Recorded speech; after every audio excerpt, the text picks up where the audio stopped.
All right, what you're looking at is an Audi 2018 Q7 with the supercharger removed. I did not see anything online that showed this version, and this one has direct injection, these black rails. They do not need to come out. You can take the bolts off here and there to allow them to wiggle a little bit, but they do not need to come off.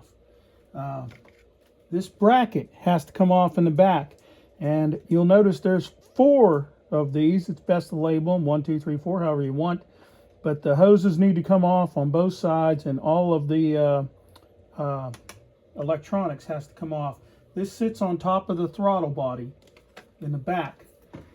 This bracket holds this black thing right here, which is conduit, electrical conduit, and it's not mentioned anywhere. And these 2 holes, this has to come off. Those 2 are T30s, and this is T30s too. There's one there, there's one here, and then there's the 2 right there which go on that bracket. And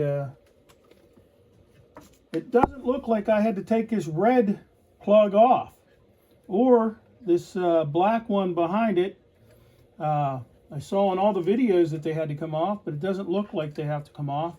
The throttle body had to be removed.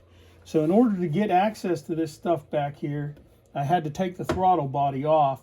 And this bracket, when I went to lift it, it was going to crush against this. So this bracket has to come off as well. But like I said, the fuel rails can stay on. This is another bracket here. This one had to come off, but this one did not.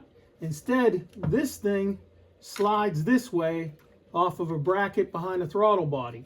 So you got to get it with a 90-degree pick, a big one, and put the pick up and down and just push it out and over and off of the flange on the throttle body. Once you get all that out, there's 3 pieces of insulation. One is a belly pan right here, very obvious, and then there's a one on the right.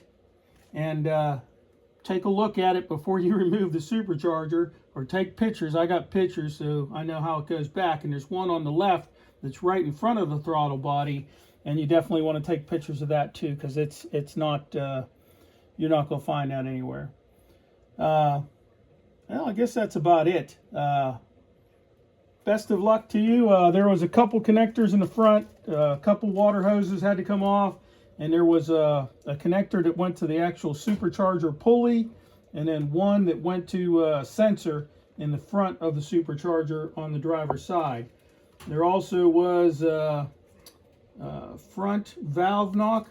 Okay, so there's a knock sensor right here, and I guess it did not have to come out, but I did.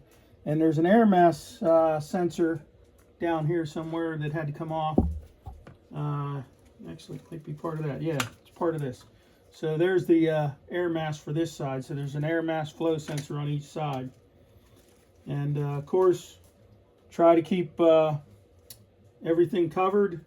These are your intakes. It pulls up and out of the intake, and this water, I think that's water jacket there. It pulls up and out of that. There's a guy that mentioned about these, there's dampers down in here. And he's like, if you pull these, you have to put them in a certain way with the flap underneath the piece of metal. Otherwise, it won't be able to open up. It'll be stuck there, and as it tries to turn, it won't be able to turn. And it looks like they're vacuum operated in the front. All right, well, best of luck to you. God bless you. If you like me, give me a thumbs up.